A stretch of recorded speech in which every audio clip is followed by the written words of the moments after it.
Hello everyone, I want to show you guys how I got this mannequin looking like that to this.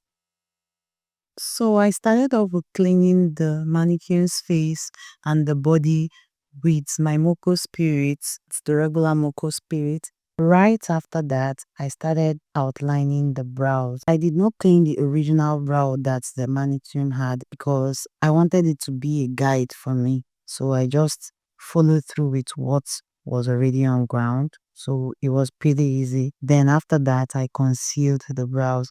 I wanted to be done with the whole eye work first before going in with the skin work. So actually, this is not my first time glamming a mannequin. The first time I glammed a mannequin, I recorded a full tutorial and I lost the file.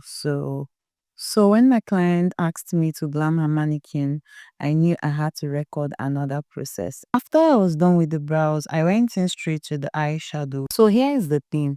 Doing makeup on a mannequin's skin is different from doing makeup on a real skin. So for the eyeshadow, you have to be patient.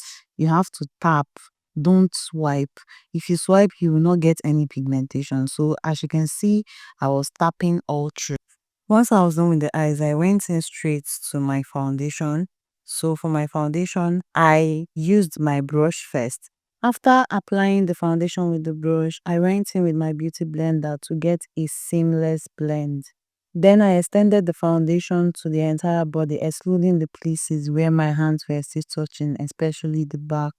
I did my contour off camera, then I went in with the blush.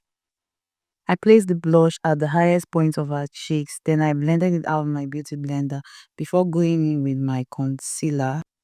I used the concealer to lift up her eyes, and I noticed that using a beauty blender to work on the mannequin is more convenient than using a brush.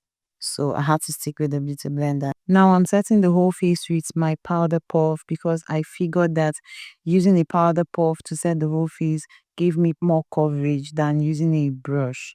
Now I'm bringing back everything that we've lost during the powder process. That's the contour on the nose and on the cheeks, then the blush using my powder blush. Then I defined her cheekbones. Now lining her eyes. After lining her eyes, I just discovered that baby girl is coming together. And please give her a name in the caption because I just figured out that I did not give her any name. But I think I'll call her Joel. So for the under eyelashes, I had to use my eyeliner to create false lashes for her because I didn't want to put the regular false lashes.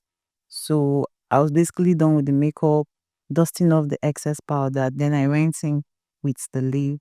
I used a matte lip stain.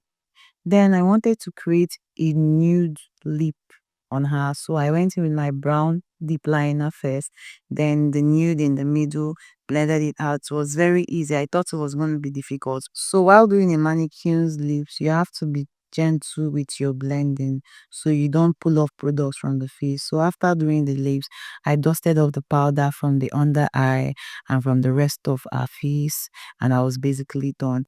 Then I use this spray. It's from a Nigerian brand. If you're a makeup artist in Nigeria, you know this spray. Before I went in with the proper acrylic spray to lock in the mannequin and make it transfer proof. So this is the finished look, guys. I hope you enjoyed the tutorial. If you did, give this video a thumbs up, drop your beautiful comments, and also follow for more.